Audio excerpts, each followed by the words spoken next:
Hello, everyone, and welcome to the Your Mark on the World show. I'm your host, Devin Thorpe. I'm a Forbes contributor covering social entrepreneurship and impact investing. Today's guest is Dr. Julian Maha, who is the founder of KultureCity, a group and organization that supports people with autism. Julian, welcome to the show. Hey, thanks so much for having me, Devin. It's a pleasure to be on your show. Well, we're thrilled to have you and grateful for the great work that you're doing. One of the things that really caught my attention as I was working with you to understand more about KultureCity was that you identify 7 different revenue streams for your organization. And you've got a relatively small organization. You did just under $500,000 of revenue last year. But I thought it was fascinating that you were able to identify those 7 different categories of revenue. I wonder if we could just walk through those a little bit and talk about each one quickly to help the viewers understand how you attract each of these revenue streams. Is that okay? Yeah, definitely. Yeah. Okay, let's jump to angel donations. I think these are the large backers that help support principally your overhead and your operating budget.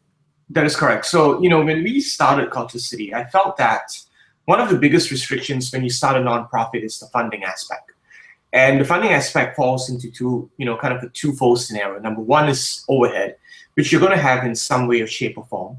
And number two, the donations necessary for you to carry out your impact that you want in the world. So initially when we started, I said, let's try to figure out a way where we could fund this a little bit differently, kind of like a startup, where you would get together a group of people that would be invested in this idea, and they would contribute X amount of dollars to the cause.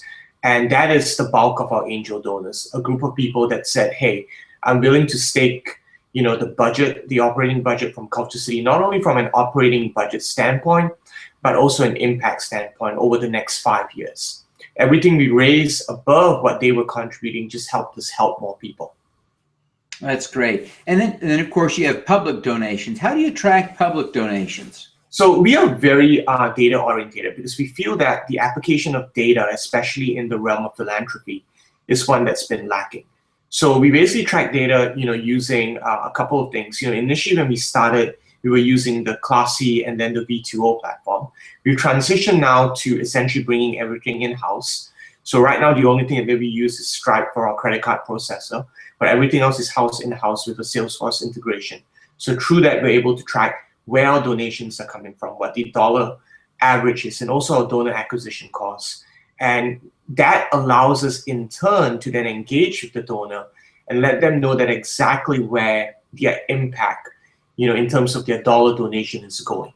So for instance, if you were to donate to KultureCity, the first thing you get is a thank you email. Following up to that, you'll get something in the mail that thanks you, a postcard. And then after that, when your donation is actually given to the person receiving it, that person will then turn around and send you a thank you information of how your donation created an impact on their life. So that hopefully creates a bridge between the donor and the recipient, and it empowers both people on both ends. Oh, that's great. Yeah. You also have cause marketing partnerships set up with some companies. Tell us about how that works. Yeah, so for instance, one of our partners is a company called Sevenly based out in California. So they'll design a shirt or a t-shirt, things like that. And a portion of sales goes back to KultureCity and we promote it to our population. But we also have created some very interesting cause marketing partners as well. We recently partnered with a company called Sugarland Distilling. And they basically are in all the, I think about 30 states in the US. So for the month of April, which is Autism Awareness Month, they're donating for every item that they sell, a portion of proceeds back to us.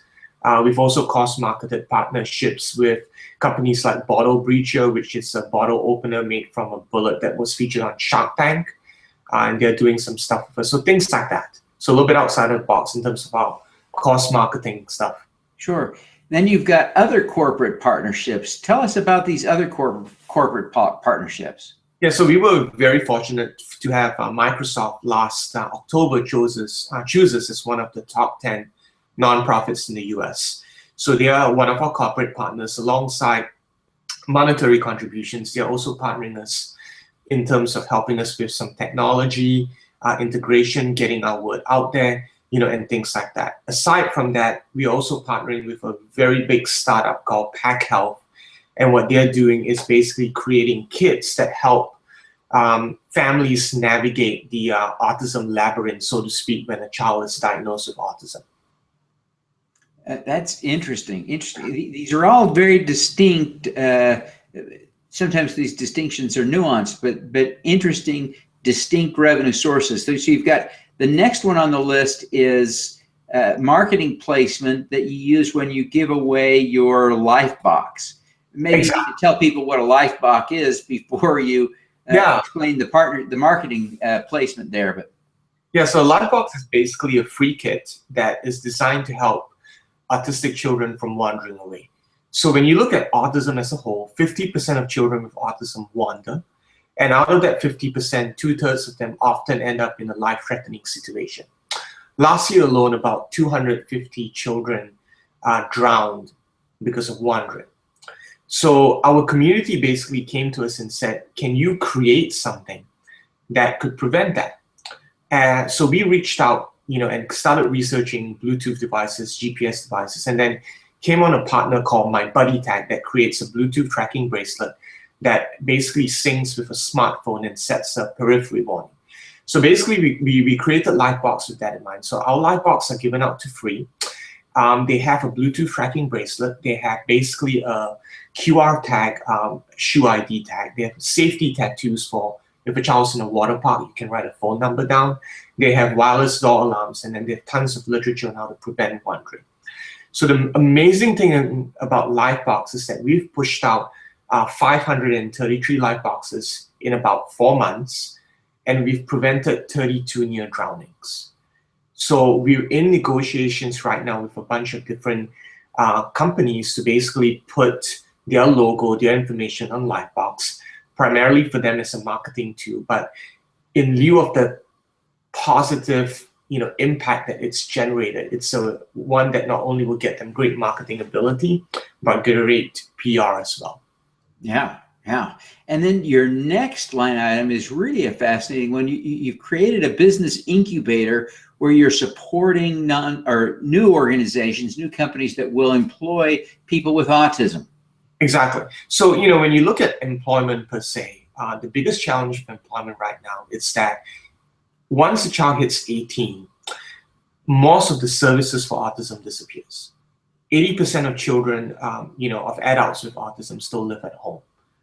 55% of autistic adults don't have a job, not because they don't want to, but because they've never been given the opportunity to.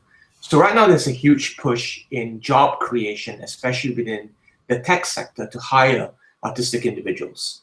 But when you look at it from a standpoint of individuals who are, I guess for lack of a better term, on the lower end of the scale, like my son, there's very few job opportunities for them. So our goal was really to serve as a big business incubator, so that if you have a business idea of how you can create something that would hire these individuals, we can take it from an idea to conception and then proof of concept. And then after that, spin it out into its own business plan. And thereby, we would really be kind of creating, filling that gap, so to speak, and creating a lot of job opportunities for these individuals. Oh, that's wonderful. And then the next and last category of revenue that you have is the sensory friendly initiative. Again, this is a really creative approach that you're using to generate revenue from organizations where, like attractions, like I don't know if you've gone to Disney World, but you go to attractions and help figure out how to make them more friendly to those with autism. And then they hold a fundraiser for you. So tell us a little bit about how that program's working. Yeah, exactly. So as you know, we like to test everything. So we initially did a beta test of this program in our local Birmingham Zoo. And what we found was that it not only grew their PRs from a PR standpoint, but it also generated great revenue for them, because they found that there was a huge population of individuals with sensory needs that they had never ever tapped into. So I think their membership grew about 400 to 500 members in the span of a year. So when we look at sensory friendly, we did not label it autism friendly because we wanted it to be more larger in scope. Because not only do autistic individuals have sensory issues, but so do individuals with Down syndrome, so do military vets who have PTSD, so do adults with dementia and Parkinson's, and also, football players who've had concussion injuries. So then we started taking this, all around our city in Birmingham, and now we're actually been asked to branch out. We're actually going to be presenting at the National Zoo Conference because the National Zoological Society is very interested in taking our program to every single zoo in the US. So it's one that's very scalable and also has tremendous impact, not only for autistic individuals, but also individuals with all the other needs that we mentioned before. That's great. Now, Julian, these 7 revenue streams are a key part of what makes you interesting and unique. But you also like to emphasize impact. How do you measure impact at KultureCity? So we measure impact by our data collection. So we want to know, when you look at impact, it's a twofold impact. First is your impact of you as a donor, because we want you to start thinking that it's not just a donation, it's an investment. If I told you to make an investment in a company, you would want to know your rate of return for that. But when you donate to a cause, very seldom do you go back and question to see what the rate of return was on your donation. We want to start changing that thinking. We want to feel that if you're donating to a cause, you need to know exactly how effective your donation is. So for instance, when we started, we had a very strong weighted blanket program, which is basically blankets that have distributed weights in them to help children sleep better at night. But because on the back end, we track data on how effective the initiative is, we found that it wasn't as effective as we would like it to be. So then we went back to the donors and we actually told them that, hey, this wasn't a great program for you to donate to, so we are going to be getting rid of that program. And the donors appreciated that because they felt that, wow, this is actually an investment. I'm being treated as an investor and not just a donor. So that's where data has a huge role to play in that. So on the flip end, when you go to the population that you're serving, we track data there from, for instance, if a child is given a tablet computer with us, we not only say, hey, you're given a tablet computer, c'est la vie, you'll never hear from us again. We want to find out what apps work. Did it help the child to communicate better? Did they use it more? Did it help with social situations? Things like that. So we track data from all those standpoints, and then we collect it, aggregate it, and then we can turn around and figure out how we can better improve the program and how we can engage our donors/investors better.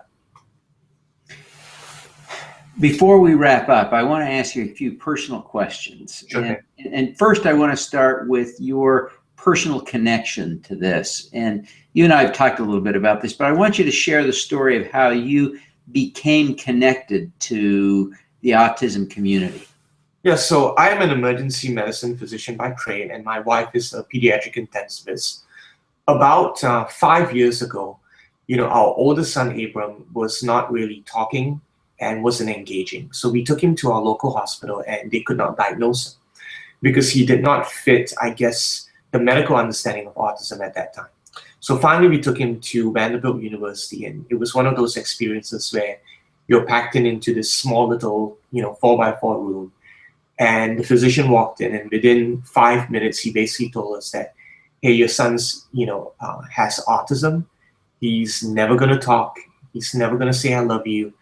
And looking at him, he's really severe, and you're probably going to have to look at an institution in 2 years. So that was our jarring exposure to the world of autism. But, after a week-long period of mourning, we started to realize that what we were mourning was really the loss of our hopes and aspirations for our son, not necessarily what he wanted to do. And when we realized that, we felt that it was very liberating because his bar was set so low. So everything that he did to go over that bar was a win. So really, when you looked at that, the sky was the limit for him. And then we started realizing that we really needed to get beyond the diagnosis of autism and understand that these are individuals with huge potential. We as a community needs to figure that out and engage with them and give them the tools not only to succeed, but to try. And by doing, and the only way to do that is to change culture. And that's why it's Culture City. I see. Well, it's a wonderful, wonderful story. And we're so glad that your son is progressing well and that he has a great father and mother who are helping him to achieve his full potential. Yeah, well, thank you. But, it's individuals like yourself who understand that, and the community at large that's going to be really, really the ones that we are thankful for, because, we have a personal stake in it. As far as I know, you don't, but you're concerned about it. And that's what makes, your work that you're doing amazing. So thank you for that. Well, thank you. Now, Julian, you've really become quite a role model in this community. You've got a huge following and a lot of people who care about you as well as the work that you're doing. Who in turn do you look up to as a role model? I think there would be three people, functioning in my life. I think the first is my son, Abram, because without him, we would not be talking right now. And he has just shown me a world where every child is unique and every person is an individual. And we need to not only respect that, but understand that. And when we truly do, not only does awareness change to acceptance, but true progress, can actually be made in our world. The second is my wife, because I would not be doing what I'll be doing without her support. And then the final person is actually a man that's become my best friend. His name is Michael Miller. He is a dad out in Boston that runs our Toys program. He's on the spectrum, and what he's done with his end of Culture City has been truly amazing. Oh, that's great. That really is an inspiring collection of role models. As we think about how to do more good in the world, we've talked a lot about your organization and the success it's having. Can you give us one impact hack, one tip that would help us all do more good in the world? Yeah, respect the community that you serve. I think that's the key. I think, when you're successful or when you're starting out, I think you can be caught up a lot by success or by a product that you're trying to create. But always remember, whatever service you're in, whether you're in the nonprofit sector, the social entrepreneurship sector, a startup, a business, a tech, you have a community that you're going to be serving. And you have to respect them. You have to engage with them. You have to understand their wants and needs. And only with that can you achieve true success. Oh, it's a great tip, a great insight. Now, before you go, please tell us how people can connect with you and learn more about Culture City. Yeah, definitely. Our website is www.KultureCity.org. So KultureCity.org. You can find us on Twitter. It's Culture City. On Twitter it's Culture C.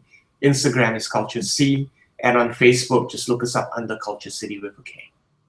Fantastic. Well, we really appreciate you taking the time to be with us, Julian, and we wish you every success in the great work that you're doing to help people with autism. Thank you so much. Thanks again, Devin. It's been a pleasure and my honor. All righty. Let's do some good.